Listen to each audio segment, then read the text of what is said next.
Hi everyone, it's Marie here. I'm back with a process video for Lottie Loves Paper today. So I'm using the Cozy Days collection from Simple Stories. This is my DT pack, so this counts as an advertisement. I'm also using a cut file from Peartree Cutfiles, so it kind of shows it doubly counts as an advertisement. I've decided for this layout to scrap 2 pictures of my little boy. These are from quite a while ago. He was really little then, and he's riding, or he's sitting on a tractor at a fair that we went to with some friends. And I've been wanting to scrap these photographs for absolutely ages, but I haven't found the right papers and the right colours. Anyway, the colours for this collection are perfect. I'm pretty sure it was a fair. It was in the autumn time that we went. I need to find the exact date to pop on the layout as part of the journaling. But he's sat there, and I just love his expression on his face when he realises he can actually turn the steering wheel on the tractor. So I'm using this Moments cut file. Now I'm actually using 5 copies of this cut file. So this particular version here I have stuck onto that blue and white dotty paper, and I am just trimming around it with my scissors now, my cutter bee scissors, and just then using my craft knife to cut those central bits out of, I think it's just the E that I need to do that on, and cut those middle bits, the letters out. And then what I do is I actually use 4 other versions of the same cut file, but without backing them.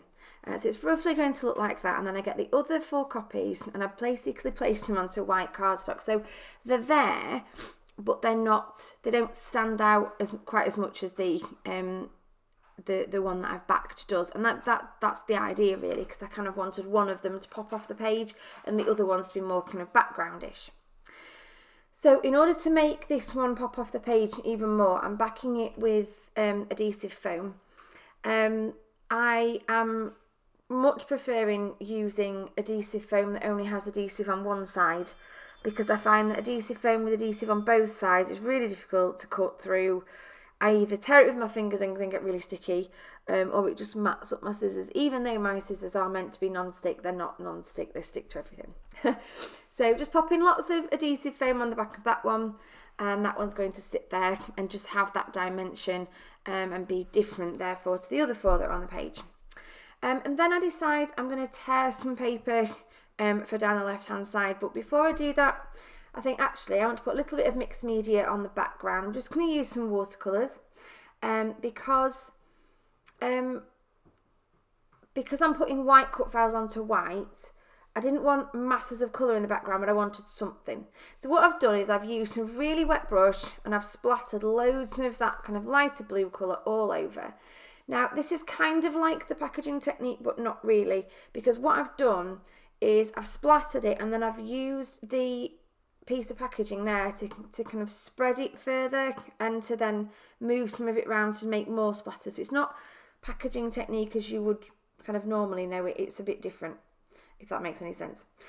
So what I'm doing now is just tearing a couple of bits of paper for that left hand side. So I'm using that grey. Now I got 2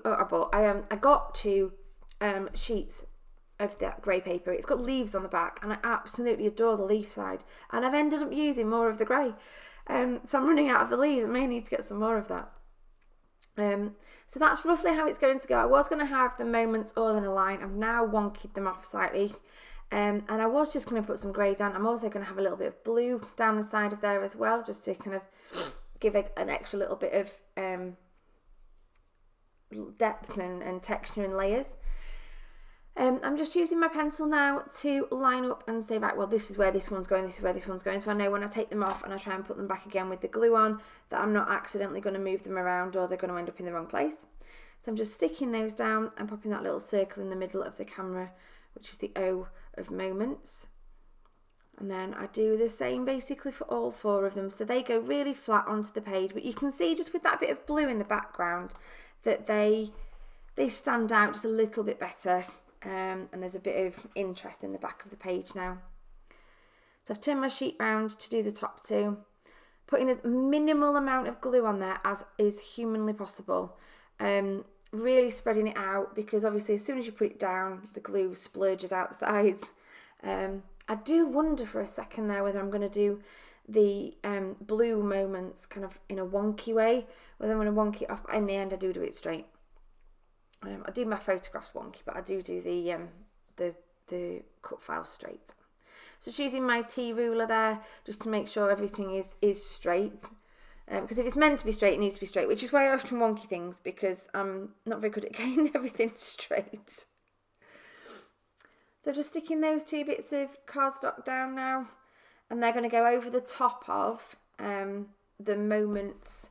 Now, what you saw me do there with my double-sided sticky was to just pull up the end of it, not the whole thing.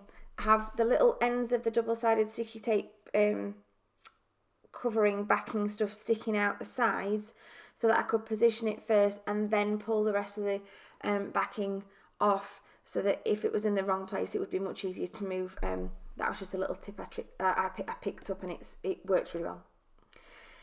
Just going to I cut down my photographs a little bit more. They felt a little bit large. I do like a smaller photograph. I always used to love big photographs. I always used to scrap with 4x6s and then 5x7s, and then more recently I've really enjoyed doing much smaller photographs. I do tend to only go with maybe 2, maximum about 3. Quite often it's just one photo, and I see my pages now more like little mini bits of artwork. I know some people prefer to have the focus on the photo, and I want the focus on the photo, but the papers and the ephemera and things are also pretty as well. I like to kind of have those as a focus as well. So I'm just choosing bits of paper now that I'm going to use as backing to map my photographs, and I do actually use the leaf side of that paper. I needed to. It's just so pretty. I had to use a bit of the leaf side. I and ah about whether to do these straight, wonky, overlapped, and in the end I do go with wonky and slightly overlapped. And I love that bit of bunting.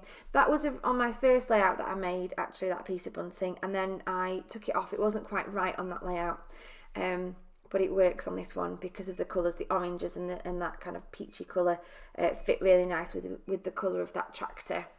And then I'm just going through all the different bits of ephemera. I've got the cardstock stickers, I've got the 2 different packs of ephemera. There's journaling and then there's an ephemera pack.